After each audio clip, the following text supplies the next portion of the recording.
abstinence programs that are funded by the federal government. The funding has doubled over the last 4 years, but there was a report by the minority staff at the House Government Affairs Committee that showed that 11 of 13 of these programs are giving out false information. I want to show some of the claims they identified in the curricula. One of them was, one of the programs taught that the actual ability of condoms to prevent the transmission of HIV/AIDS, even if the product is intact, is not definitively known. Another, the popular claim that condoms help prevent the spread of sexually transmitted diseases is not supported by the data. A third curricula suggested that tears and sweat could transmit HIV and AIDS. Now, you're a doctor. Do you believe that tears and sweat can transmit HIV? I don't know. I can tell you. You don't know? I can tell you things like. But wait, let me just stop you there. You don't know that. You believe that tears and sweat might be able to transmit AIDS? Yeah, no, I can tell you that HIV is not very transmissible as an element, like compared to smallpox, compared to the flu. It's not. But the first slide, because I think it's dangerous to show that and then sort of walk away. No, let's talk. I want to talk about all of that. About condoms, for example, we know there's about a 15% failure rate.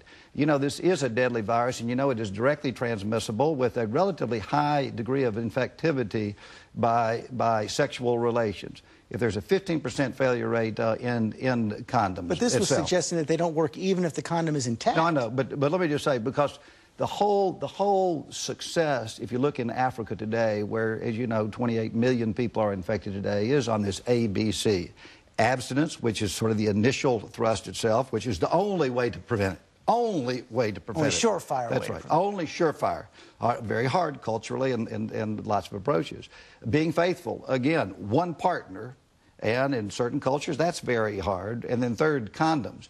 If you take out just condoms and say that is the answer with a 15% failure rate with a highly infective virus through sexual relations. Not that's the answer. These are suggesting that they're really never the answer. No, well, that's clearly. I'm telling you that the proposal that the federal government supports is officially this ABC approach. We put $15 billion into this, what I would regard as one of the great moral and public health tragedies of the last 100 years, fighting HIV/AIDS. But do you think these abstinence programs should be reviewed and that they should be required to give out scientifically accurate information? Oh, I think, of course, they should be reviewed. I mean, that's in part our responsibility to make sure that all of these programs are reviewed. But whether it's abstinence or whether it's a condom or whether it is better education on the infectivity of how washing hands in terms of the flu, all of these are public health challenges that we need in terms of better education. Yes, the government has a role, especially if we're going to be funding. Let me just, I want to move to another subject. Let me just clear this up, though. Do you or do you not believe that tears and sweat can transmit HIV?